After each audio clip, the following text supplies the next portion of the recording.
All right, Will, if you want to take it away. Good morning, all. Thanks for joining the webinar today. We really appreciate it. Welcome to our first webinar in the EV charging infrastructure training series.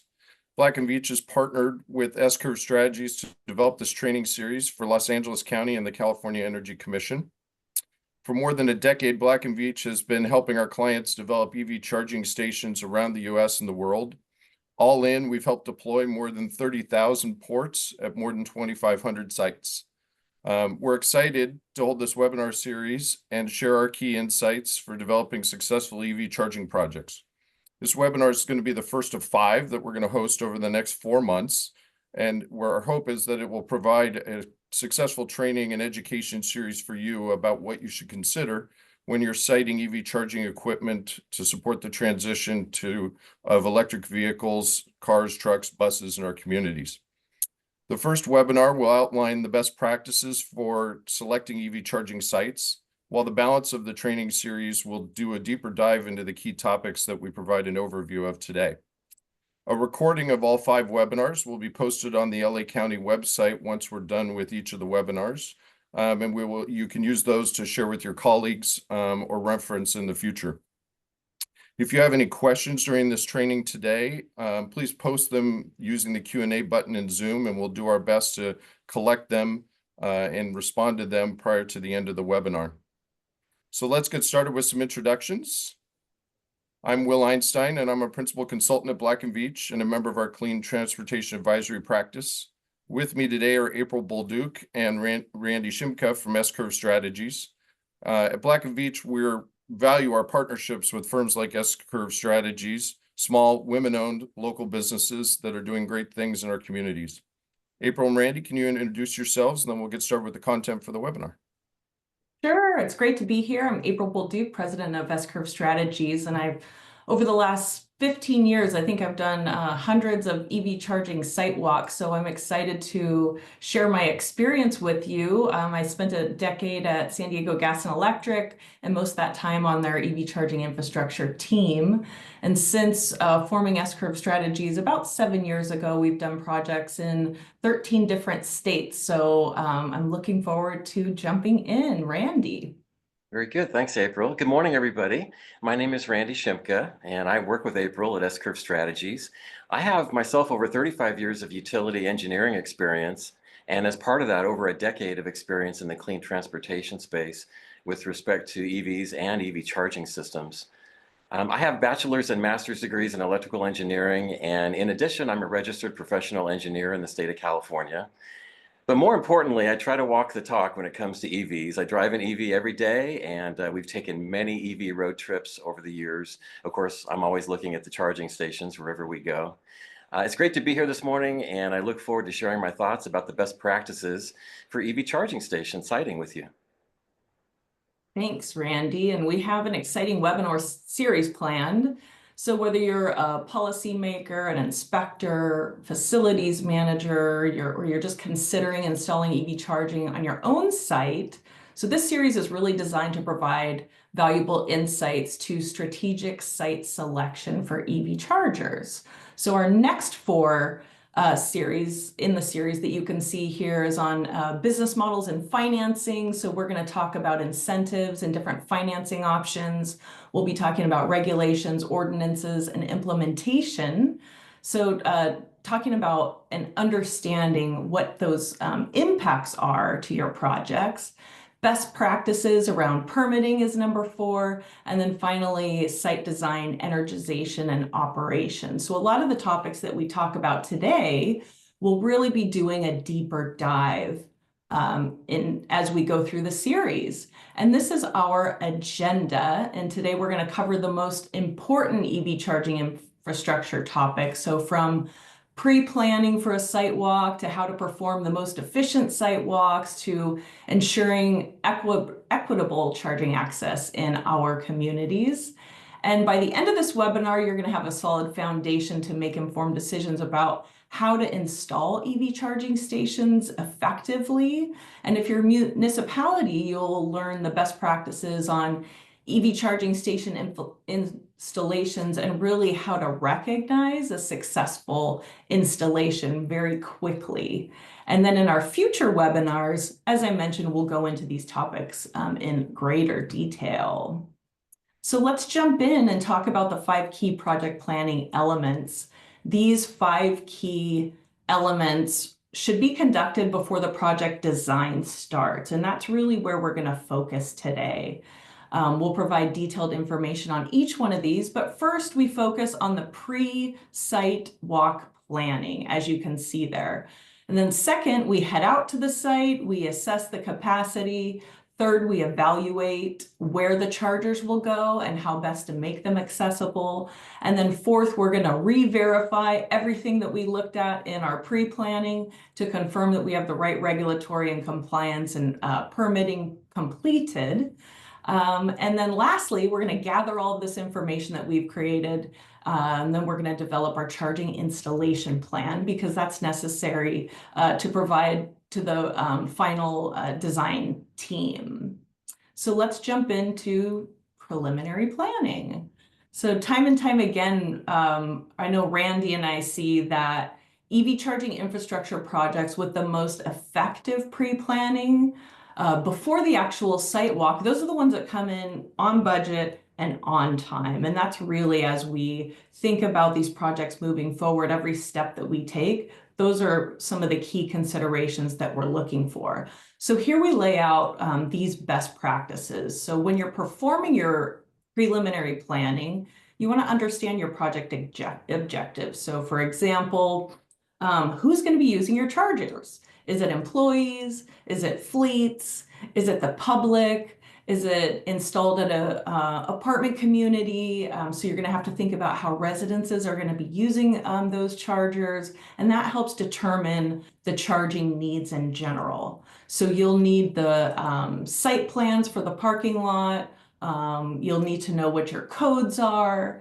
You'll need to understand if there are any incentives available. So at your local utility, many local utilities, and especially here for LADWP or SCE, have charging installation, either rebates or incentives for installing charging. So you'll want to understand what those ramifications are about how to qualify for those programs so that when you go out and you look at your installation, you're thinking about how you're going to meet those commitments. And the best site walks really are the ones that you only have to do one time. I know that when you don't do the pre-planning well, you'll end up having to go out to the site numerous times, and that just causes a larger impact on your team that you've assembled, because a lot of times that team is going to have the facilities manager, maybe you have a real estate department, it has someone in real estate, it has your designer. So it's a lot of people that you're having to coordinate, and you want to make these as efficient as possible. You want to know the quantity of the stations, the current load, thinking about, okay, well, if this is the current load, maybe we're doing an installation for employees. What is that future load going to look like when more people start getting electric vehicles and we have to increase the size of our site and the number of chargers? We also want to understand the resiliency options. So are you going to have battery storage backup, for example? And then the utility host capacity map is a really key online component that we'll go into in a little bit more detail, because I think you'll be thrilled to know that just the LA County region has some great online resources around that. And then, of course, we want to involve the utility early and involve them often. So let's jump into the next one.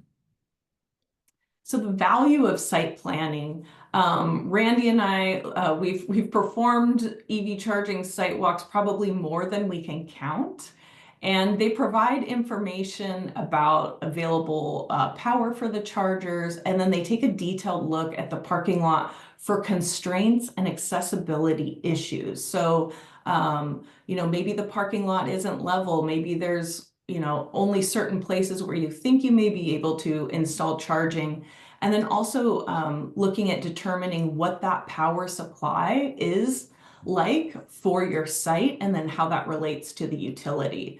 So Randy, I'll turn it over to you to talk about the other valuable insights. Oh, very good. Thanks, April. So what I like to say is that I think that site planning, it combines both the art and the science of trying to figure out the best locations for the EV charging stations and the infrastructure, which is at a site. There's lots of pertinent information that needs to be gathered before a site walk, as April mentioned. And almost every site is different, which I like because it makes it kind of an interesting challenge. You know, it's a little bit of a puzzle to be solved. But there are some common threads, though, and we can use those throughout the planning process, which I'm going to talk about here this morning. So I think that one of the most important goals to achieve when you're doing this process is to minimize or maybe to optimize the cost for the installation. And one of the largest cost drivers for charging station installations has to do with minimizing the length of trenching, and especially trying to avoid trenching in concrete if at all possible. That's very expensive to trench and then to repair.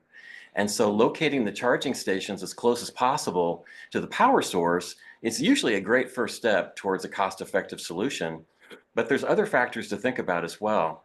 So we have more information on that coming up shortly. And in addition to cost, there are some compliance issues that are also an important part of the design. So for example, there's parking issues, there's pathway and equipment requirements to comply with the Americans with Disabilities Act, or ADA as it's referred to. And overall, there needs to be a certain number of accessible parking spaces and a need also to accommodate vans that might have space to open a side door. And so the accessible parking spaces have size requirements, and usually there needs to be a pathway, or what's called a path of travel, to the entrance of the building that can accommodate disabled folks. So in general, we'll talk about accessible spaces later in this webinar. And there's also local regulations that need to be met that have to do with the number of overall parking spaces, the electrical requirements, landscaping, drainage, signage, striping. There's a whole lot of different requirements that come to play here in the planning process.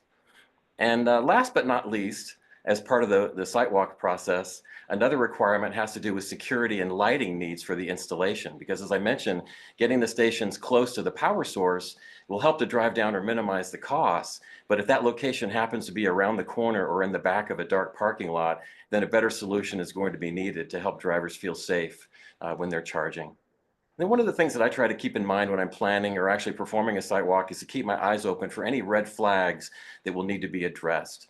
And so this is a great time to address those during the site walk. And then we can move forward with good information into the design. All right, so next up here, we have an introduction to the various types of charging stations that are available. And this information is important to help the property owner make a decision about the type and the quantity of charging stations that are best suited to the vehicles and whatever their usage patterns are. So you can base your decisions on that speed of charging that will be needed. So for the purposes of our discussion here this morning, we're really going to talk about level 2 charging and DC fast charging probably the most, but there is level 1 charging. I'll talk a little bit about level 1 charging just in case people are not aware of what that is. Level 1 is what I call entry-level charging. Most cars come with a cord set that will plug into a standard 120 volt outlet, and that allows you to add about 4 to 5 miles of range per hour of charging. It's pretty slow, but it's a lower cost solution. It can be used in a residential setting or even in a commercial setting where there's long duration parking, like in the airport, for example. That might be a spot for level 1. But a worthwhile step up from level 1 charging is called level 2 because it's faster, and that is used in both residential and commercial settings. Level 2 is done at either 208 volts in a multifamily residential situation or commercial setting, or at 240 volts in a single family home setting. And so level 2 stations can go all the way up to 19 kW, which is quite a bit of power for that type of station. And they can be used to add as much as 45 miles of charging range, a range per hour of charging. And so this charging power, it really depends on the car and what the maximum rate is. Most cars charge at lower power levels than 19 kW. So the average, I would say, is probably 11 kW. And maybe the most common power level for a public level 2 charging station is about 7 kW. And so level 2 charging works out well for those locations where cars are parked for a few hours. So another thing to discuss about level 2 charging has to do with networking. So some models are sold as non-network devices that you can just plug in and they immediately start charging. There's no security, there's no authentication or metering or billing. These are less expensive to purchase and operate. But on the flip side, there's also fully networked level 2 charging stations. And even though they're more expensive, they have all of those security and billing and metering features. And something to keep in mind is that if there's any kind of incentive funding that's going to be used to purchase or install the charging stations, they usually require networked charging stations. And so that comes in handy for the level 2 stuff. And so above level 2 in the speed continuum there is DC fast chargers. And so those are higher powered chargers that can range in power from 50 kW all the way up to 350 kW. And they can add as much as 175 miles of range in 20 to 30 minutes of charging. And so it depends on the car. Some cars charge faster on DC, some charge a little bit slower, but in general, that's the fastest way to charge an electric vehicle. And the charging sessions always taper off to prevent battery overheating. So some newcomers to the space don't realize that that's the case. You don't get the full power for the whole charging session. So DC fast chargers are most useful in higher traffic areas, such as shopping centers and near the highways, road trip locations, fleet depots, and where folks live that maybe they can't install a level 1 or 2 charging and they need to use the DC fast chargers. All right, so now we have a slide here to identify some tools that you can use for your pre-planning. And it helps to facilitate the planning process to see what you've got on your distribution circuit, for example, where you're going to install the charging stations. And so the illustration on the left side, it shows a mapping tool, which is pretty cool, from Southern California Edison. They've made it available on their website, and they call it a hosting capacity map. And so it shows distribution circuit capacities in various neighborhoods and circuits around their service territory. So you can use this. A potential charging site host, can learn what the approximate utility infrastructure availability is for that area or that circuit. And if your particular utility doesn't have an online tool like this, then you'll have to work with a utility planner to determine this information. So maybe it's a little bit more of a manual process. So from a project timeline basis, it makes a lot of sense to try to install charging stations at locations where spare utility distribution capacity is already available. Then you don't have to wait for any back-end upgrades to be completed. The map on the right is a pretty cool map from the Department of Energy website, and they call this a charger locator map.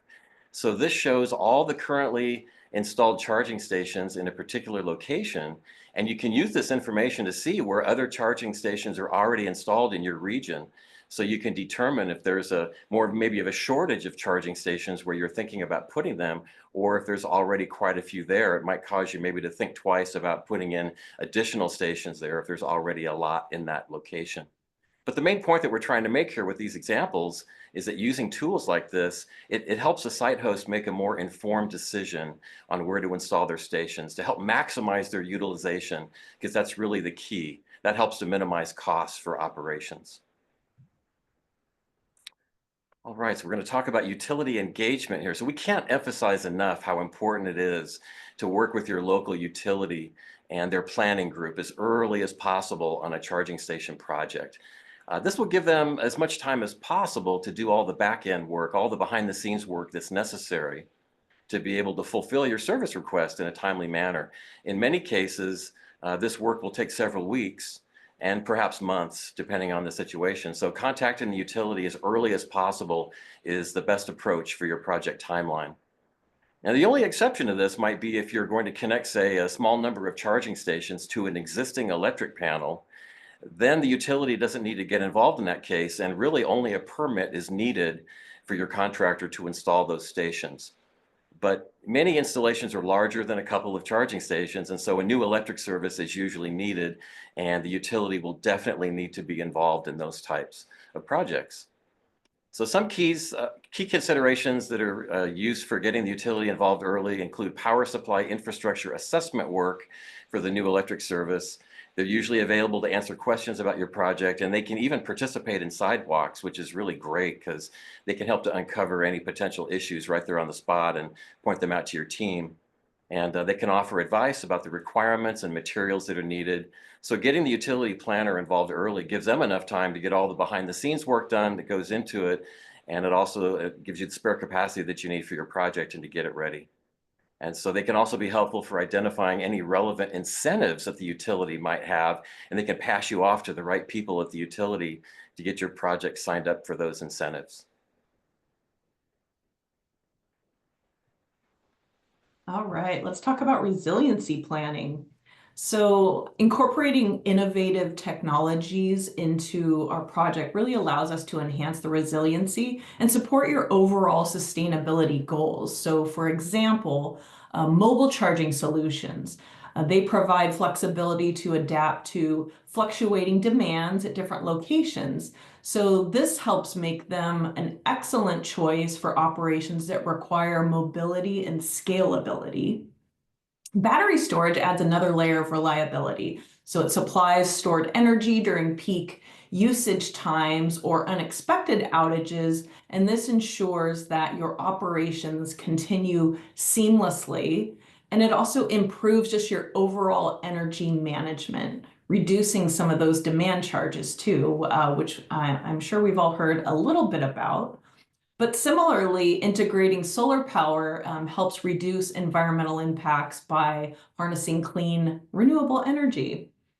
And while these innovations really do offer clear benefits, they come with added complexity. And so that means some additional upfront costs. So upfront costs for the equipment itself, and then also upfront costs to have someone licensed that's going to be able to work with you to integrate all of these components properly into the whole infrastructure and make that part of your planning and permitting process. So careful planning and analysis are essential when you're weighing kind of the long-term savings from reducing your energy bills with these components, because they will definitely do that. They'll reduce those demand charges that we'll potentially see.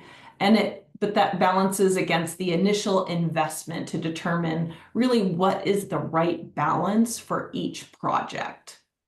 And now I think that leads us right into future proofing. All right, very good. Thanks, April. So another step I like to use in the planning process for charging station installations is what I call future proofing. And it's certainly not a requirement, but it can make a lot of sense with certain projects, especially if you feel like there's going to be some expansion in the future. So there's certain things that can be done with the design and the construction of an EV charging project that can make it easier and much less expensive to upgrade in the future. So some examples of future proofing might be, maybe you can choose a site that has some additional nearby space where additional charging stations can be installed. Maybe it's not so tight and additional stations can be put in next to the original ones. Or maybe some additional conduit can be run from the electric panel during the trenching. That way you only have to open the trench once. You could put in the conduit that you need for the original stations, maybe put in some additional conduit for future stations. Or maybe even the electric panel can be upsized to have spare breaker positions for those future stations. Utility transformers and pads can be upsized. Load management or other software features can be added that would maybe help to accommodate additional stations or higher powered stations. So just think about the future and what would happen if you have to go about an expansion. You can use some or all of these future proofing concepts and keep it relevant over time, as more cars are going to need to charge in the future. All right, so now we're moving ahead in our key project planning elements here to step number 2, which is the on-site assessment.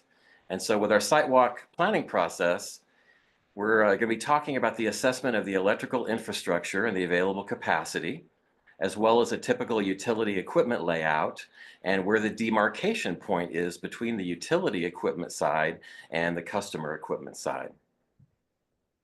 So this graphic here is a good representation of what a typical charging station installation would look like from an electrical perspective. So the vertical dashed line, it represents the demarcation point between the utility side on the left and the customer-owned equipment side on the right.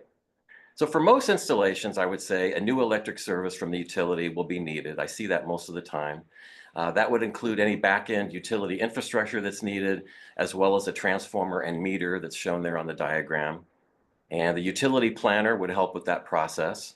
And then on the right side of the dotted line is a switchgear cabinet that would contain the electric panel with the circuit breakers that would be needed, and the charging stations are installed downstream of that equipment. So there could be a bit of lead time for that hardware. So that's another reason to start working on the job as early as possible. And if a new electric service is needed, one of the first steps to see is if an existing utility transformer is available that has excess capacity that's in a decent location. This doesn't happen very often or most of the time at all, but if there is an existing transformer that can be used, it can save the site host some money on the installation. But if that's not the case, then the more common option is to have the utility install a new dedicated transformer and pad along with that back-end infrastructure. And for this part of the project, the site host would work with the utility planner and the contractor to choose that location that makes the most sense, given what we said so far about minimizing the trenching distance and the costs. And I'd like to point out also that if the site host only wants to install a small number of stations into one of their existing electric panels, if they have some excess capacity, then they can hire a contractor and install those stations without the utility. They can get a permit, of course, and no new electric service would be needed. And that does make for a cheaper installation initially, but it doesn't allow for much future growth. And it doesn't allow you to maybe jump on a future EV rate if you're mixing building load and EV charging load. So one of the advantages of a new electric service is that you can jump onto a future EV rate. That's a great point, Randy, about that future EV rate. So jumping on here to number 3, it's the on-site evaluation of the location and the accessibility features that you're looking to design in. So in this section, we'll be discussing the optimal locations for the charging stations, but with space allocation in and around the parking lot, along with the ADA compliance considerations, and with equity and environmental stuff as well. And so many of you are probably familiar with the Americans with Disabilities Act, as we've already mentioned. And we feel that it's not only a legal requirement, but it's a moral imperative when it comes to the installation of the charging stations.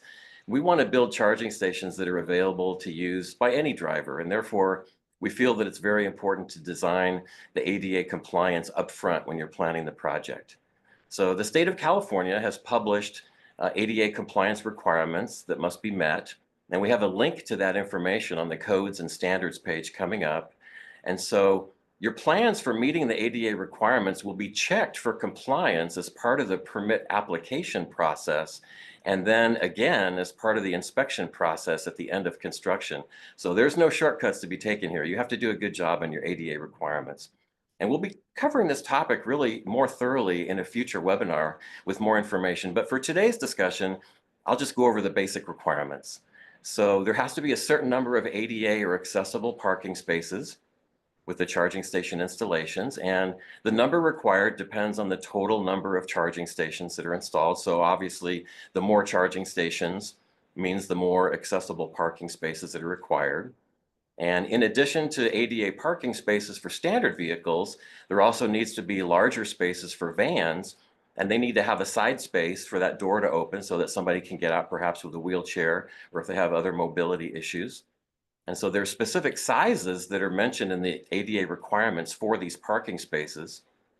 And there's also a requirement for pathways to be built that go to the building entrance from the charging stations that are called accessible pathways or a path of travel that a person who is disabled or has mobility issues can use to get to the building.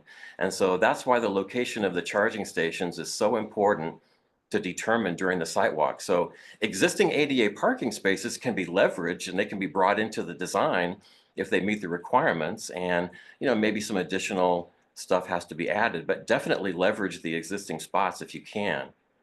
And so another requirement is that the parking spaces themselves have to be flat within a plus or minus 2% grade, and the position and the height of the chargers also has to be easily accessible and reachable for drivers that have issues. And so there are painting and striping requirements as well, a lot of requirements for the ADA stuff. And so by prioritizing the accessibility to an EV charging job design up front, it ensures that our designs are inclusive and that they're very user-friendly for all EV drivers.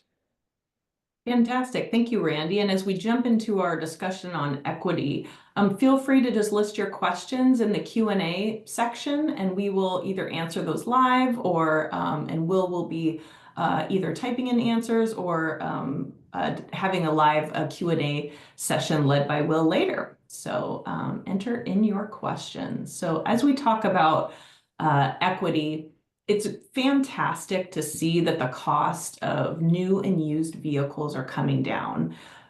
Addressing equity in EV charging infrastructure, it's really about much more than just simply installing charging stations. It's about understanding and dismantling the barriers that really prevent our underserved communities from accessing the benefits of cleaner air, more affordable transportation. So for multifamily communities, for example, we must recognize that residents in apartments, they often lack access to private parking and consequently the charging solutions. So installing charging here ensures that residents aren't excluded from the option to transition to EVs as the cost of these vehicles come down. So when we consider workplaces and fleets, that's another critical area where equity plays a role because many employees, particularly those in diverse and lower income workforces, they rely on commuting to jobs where EV ownership might originally seem unattainable unless there is workplace charging available for them. So that's what's so important about providing workplace charging to employees. And then also providing charging for fleets. This ensures that the benefits of clean air extend to all of the communities that surround a particular location where that fleet either travels through or is headquartered at. Public locations are also another area where we need to prioritize underserved neighborhoods that have historically lacked investment in clean transportation. So for example, by bridging this gap, we can help ensure our communities experience improved air quality, lower transportation costs, greater access to EV infrastructure, and equity. It's just in general, it's not just a checkbox.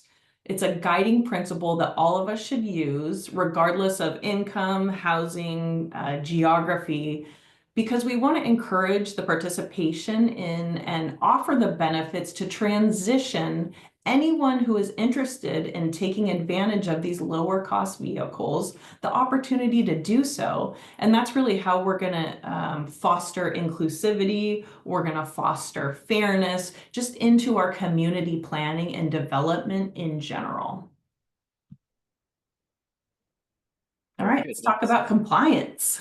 Compliance, yes. So as we continue through our little roadmap here of our 5 key planning elements, we're now on number 4, which is where we verify the regulatory and permitting compliance. And so in this step, it's important to ensure that the potential installation site complies with all the relevant codes and permits, environmental and safety requirements. There's a lot of requirements to keep in mind.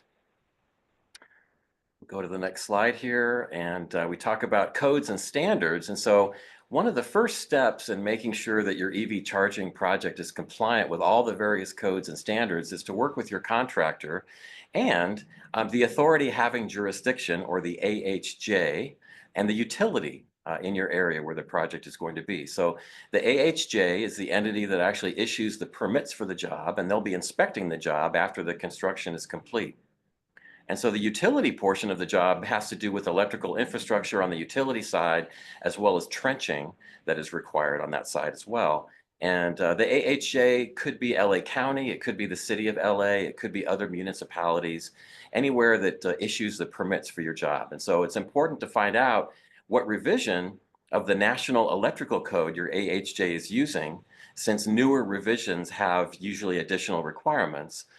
You can find out, your contractor probably knows which version they're using, and then you can effectively design and address the electrical code requirements into the job. And so the contractor will be able to provide very helpful guidance in this area. So I'd like to say that the best practice for complying with all of these various codes and standards is to design your compliance into the project upfront. So there's nothing worse than submitting a permit package to the AHJ And then, of course, there's a waiting time for them to review the submittal, and then they have to ask questions or return it for things that need to be modified or corrected. And so if that's the case, that takes additional time and resources on both sides. And so it's really important, I feel, you need to work with the contractor and the design team to submit a package in the permitting process that's as close to complete as it can be. So my goal is to get the permit package approved in the first submittal. That could be very difficult because there are a lot of requirements, but this is where choosing an experienced contractor can be very helpful. We have some links here that you can look at later that talk about the various EV charging codes for LA County. There's a permitting checklist, which is very valuable. And there's also a plan review list that tells you what they're going to be looking for when they actually look at your permit submittal for the project. And in addition, we have a link to the CalGreen website. So there's some really good information there about EV charging projects, including the ADA information that I talked about earlier. And don't forget, as part of the submittal package, that not only are the electrical items important, but there's also some additional requirements that need to be addressed related to environmental stuff, such as drainage or managing runoff, landscaping, safety requirements. So fortunately, many contractors who have put in EV charging stations before, they're very familiar with these requirements, and they can help guide you put together a great permitting package. And so finally, the goal is here to submit a package that is as complete as possible so that it won't take additional time to modify or redo after that first submittal. Thanks, Randy. And we will be, as Will mentioned early on, we'll be providing this recording as well as the PowerPoint document so that you can have access to each of these links. For the LA County information, you can also even search that today right on the county website if you wanted to get started earlier. So lastly, as we move through the 5 key project planning elements, and again, these are the 5 steps before design actually starts. The last step before design starts would be to document your finding. It's the final step, again, where we're gathering all the photos that we've taken, any diagrams that we've sketched out, all the utility team information, we're pulling that together and we're putting that together as part of our installation plan for our designer. And in many cases, this licensed designer, he was part of the site walk team with us. But again, this is just great information that together we'll be pulling this information and developing that site walk plan. Another thing that we'll be doing as well is considering what are the marketing opportunities that we have for our project around sustainability. And so sustainability is a goal for many of us, and it's also a powerful marketing opportunity that can enhance community engagement and just your organization's reputation in general. So the strategic site selection for EV charging stations, it allows us to showcase our commitment to environmental stewardship in ways that really resonate with the audiences that are important to us. And maybe those audiences are your surrounding community, maybe it's your customers, maybe it's your employees, and maybe it's all of the above. So for example, integrating EV chargers into green building certifications, that actually adds value to the property. And so it increases the appeal to potential buyers or tenants. And then just altogether, this aligns sustainability goals also with tangible financial benefits. Then we have community engagement. So community engagement can serve as an entry point to really educate and involve your community and your stakeholders on your broader sustainability issues, and initiatives. So fostering stronger connection between your organization and really the people that you serve. Next is workplaces and fleets. So businesses and organizations can use their commitment to EV charging to attract environmentally conscious customers, employees, and tenants. And so this demonstrates a focus on sustainability that your organization has, and then allows you to appeal to a growing market segment that prioritizes green practices in general.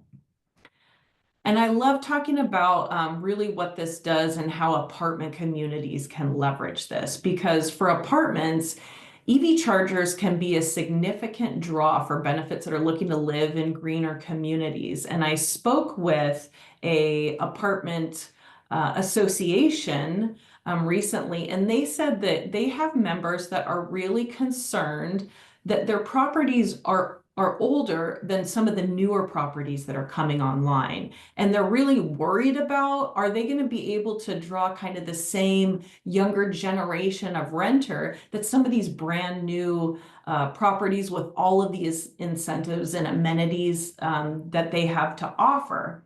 And so the consensus from the apartment association is that even for older properties, that when you install EV charging infrastructure, it's one way to increase the green amenities in general while increasing the property's net operating income. And so net operating income is really what a apartment community makes. And that's how they track their profits and their financials growing for that particular property. So it allows them kind of the dual benefit of offering this sustainable amenity as well as increasing some of the financial returns. And so now let's jump into some case studies where we'll do just a little bit of a deeper dive into public charging, multifamily, and then also fleet. So Randy, if you want to take public charging. All right, we're going to talk about public charging. We have a case study here that highlights an installation that was done in a business district. And the site host wanted to install both level 2 charging stations and some DC fast chargers. And in addition, they also wanted to include some solar panels and some battery storage that could be used to store the excess generation from the solar during the day. So the challenges for this particular installation, they're related to a growing number of drivers that want to charge their vehicles in that location. But at the same time, there were concerns about the available utility capacity that could affect the reliability for the system. So to mitigate those concerns, lower powered level 2 charging stations were chosen as the bulk of the charging solution because it's for longer duration parking and the chargers will be used for both employees and visitors there. But the site host also wanted to have a few DC fast chargers that could be used by the drivers just for a quick top off, for example. So they also, like I said, they wanted to install the solar panels on the parking structure, and they also planned for some additional panels in the future on that adjacent rooftop. So they did some future proofing efforts that we talked about there. And they wanted to add that battery storage too.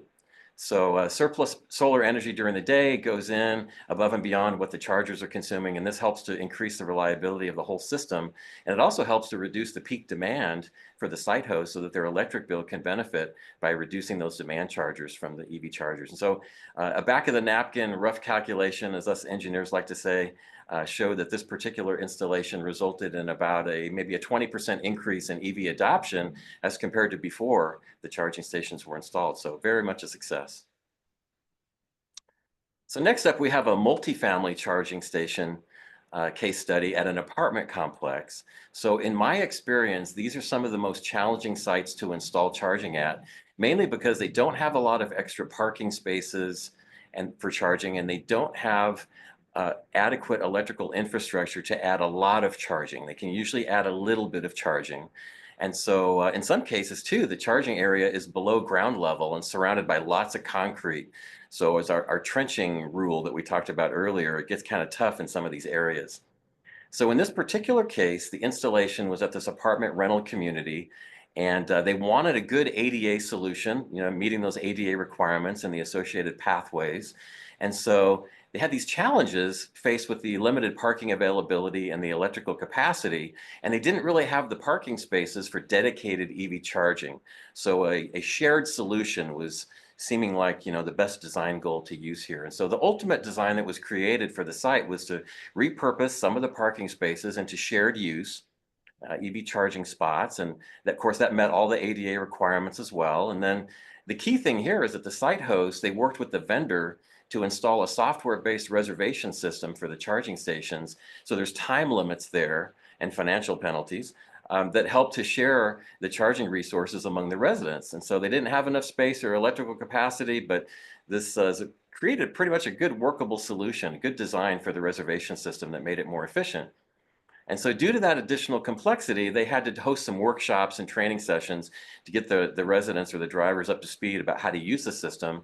But they were able to use the workshops as to raise general awareness among the residents about the availability of the new charging stations with all the residents. And so that famous back of the napkin calculation that I talked about for this project, it showed about maybe a 25% increase in EV adoption in the first year for the apartment residents. And boy, they had a lot of support for the new charging station amenity. As April mentioned, the apartment dwellers are really tuned into this. Yeah, that's amazing. 25%. That's fantastic. And so now jumping into fleet charging with LA County Sanitation District. So they worked with SCE early on to plan for the charging needs for their fleet to ensure that they had resiliency, reliability, and then also just enough capacity to be able to install charging for the number of vehicles that they had. So their initial challenge was that they were electrifying their fleet in order to meet their greenhouse gas emission reduction goals and really thinking through the process of transitioning that fleet over time and then also for future proofing. And the solution that they came up with, so they had 130 passenger vehicles that were in their fleet, and then they converted 52 of those to electric, which is a fantastic percentage. And so they installed 44 charging stations or 44 ports. You could have one charging station with 2 ports. So we like to just speak about ports instead of the number of chargers.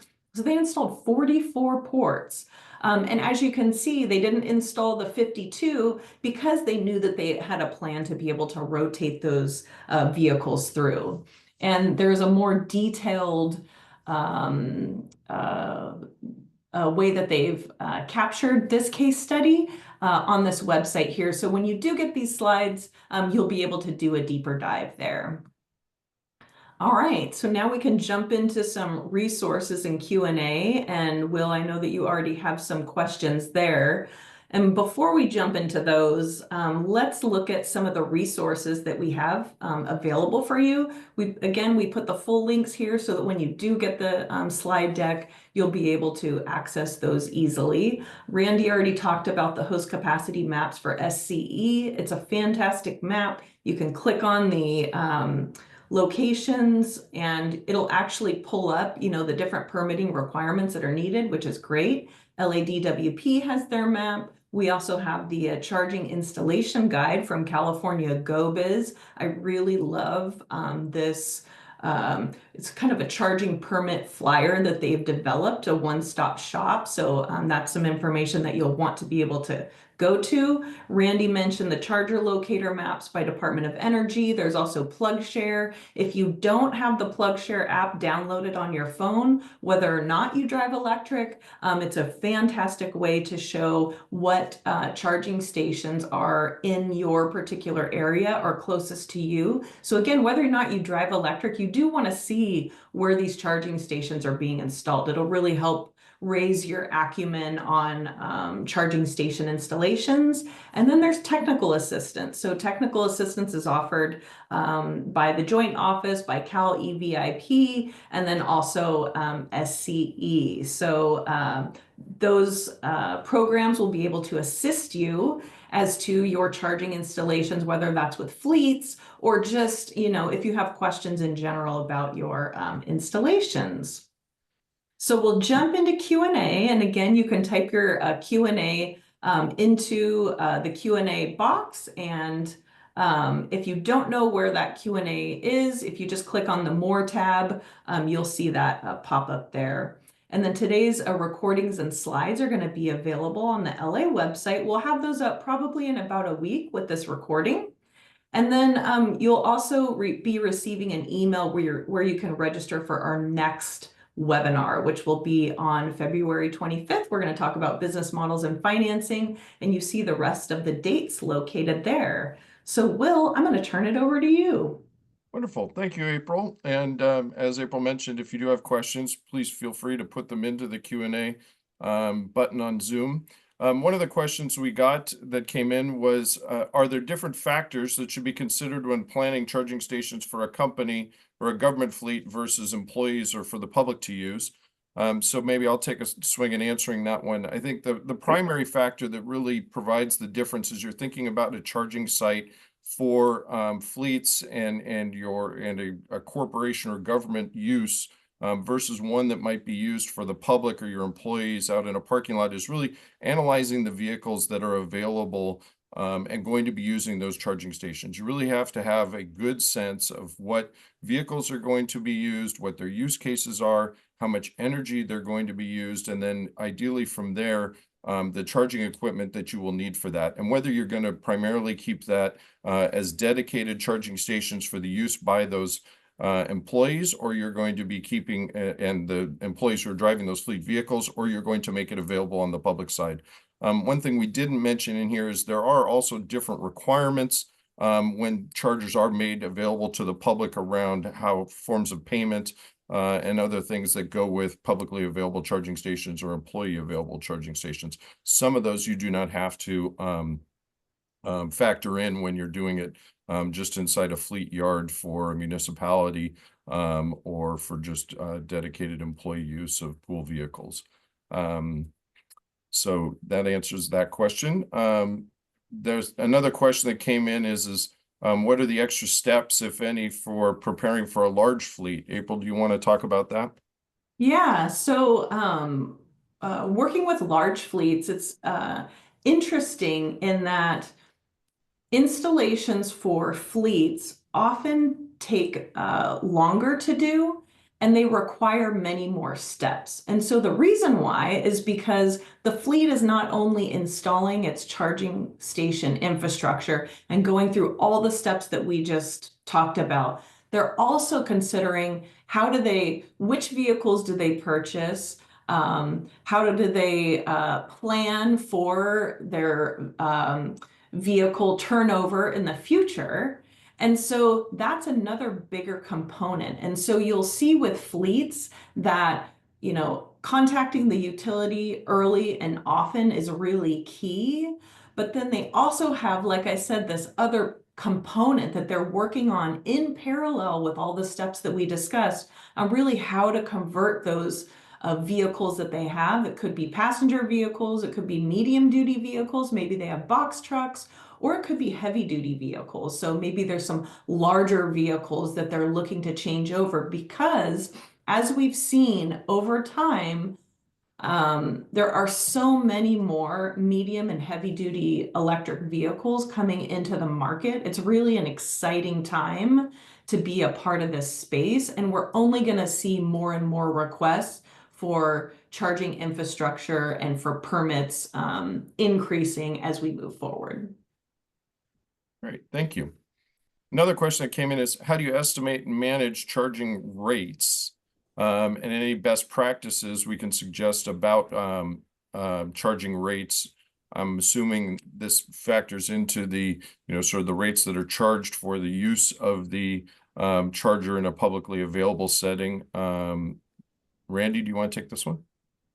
It might be possible that the question was referring to the power level as well, the Yes. rate of charge. Yeah, Well, why don't we talk about both? Okay, I would say when it comes to managed charging, that's also another situation that's kind of an art and a science to try to design something that works really well, because you're trying to avoid the peak time of the day and you're trying to minimize the demand, the maximum demand for the month. So you're trying to charge at a lower power level, but fast enough to get the job done so that the vehicle can get out and do the work that it has to do and then get back to the depot for charging.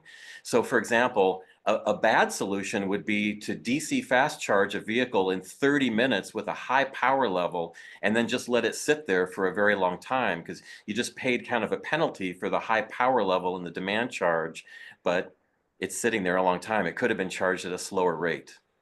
Does that help? Yes, it does. Great. And I think that probably answers the primary point of the question. April, do you want to talk maybe just a little bit about what factors we think about as far as setting rates for charging for the payment side of charging in a publicly available lot? Sure. So when considering the rate that you are going to set for public charging or maybe even employee charging. So just to give you a perfect example, Randy and I have seen in many cases where some employers offer free charging to their employees. We've actually seen that not go very well.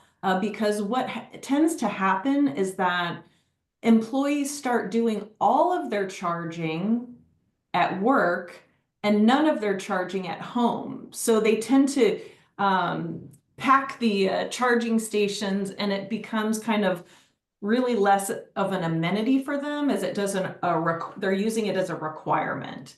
And so what we've seen the better cases to do is to set the rate, set some type of a rate for employees so that they are paying at least a little bit. And so one example would be just passing through the same particular rate that your location is currently being charged, just passing that rate on to the employee. And so in a public setting, in some instances, depending on what that rate is, that fluctuation rate is throughout the day, you'll want to work with your utility to determine what that rate would be. Some people increase that a little bit, and especially during those peak time hours. And also just consider that when you do set your rates, if your rates are set too high, most likely that charging station won't be used very much because people will consider that, oh, well, I can get a lot cheaper rate at home, so I'm going to try and pass up using this particular public charging station. So those are some things to consider when you're weighing the different rate options and charging options that you have to offer.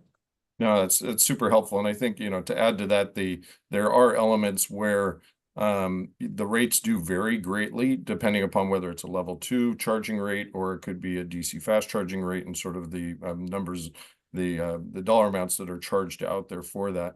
One other element to add is that if you are working with and contract with an EV charging service provider, they may be able to help provide you some guidance as to what rate to charge at your charging station. And I think we maybe have time for one more question. What is a good level 3 charger reliability that you set as a standard for a fleet through an O&M agreement? What is a good level 3 charger reliability that you set as a standard for a fleet through an O&M agreement? So in other words, I think, Randy, maybe what level of reliability should be set as a expectation with your service provider if you have one, or what goal you're trying to hit? This is a big topic of discussion in the EV space. It's really a challenging topic because a level 3 or DC fast charging station is the most complicated piece of electronics, as far as the charging stations go.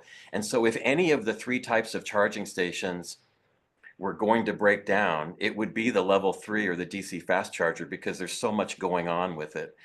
And so I know that some people have been frustrated with some of the public charging in the US because there's quite a number of stations that might be down or need to be repaired, and then the site host, has to pay for that, and there's scheduling issues and cost issues with that. And there's some regulatory stuff going on with some of the NEVI money, some of the incentive money, where they were asking for a 99% uptime level. And even that has some questions. So to me, an uptime level means I can charge my car. But some people argue, well, I can talk to the networking equipment inside the charger and I can get data back from the server so the station is up, but I can't charge a car with it because maybe the credit card reader's not working. So I kind of like the idea of the overall functionality number, because that's what the drivers would need to use to benefit from that. So I think 99% is what people are kind of shooting for in the industry. But I'll tell you, it's a very tough number to match or to meet because the stations are very complex. And if something happens, there are parts that are needed, sometimes have to be ordered, and it can be difficult to attain. So I think the industry challenge is to try to make equipment that is going to be as reliable as possible going into the future.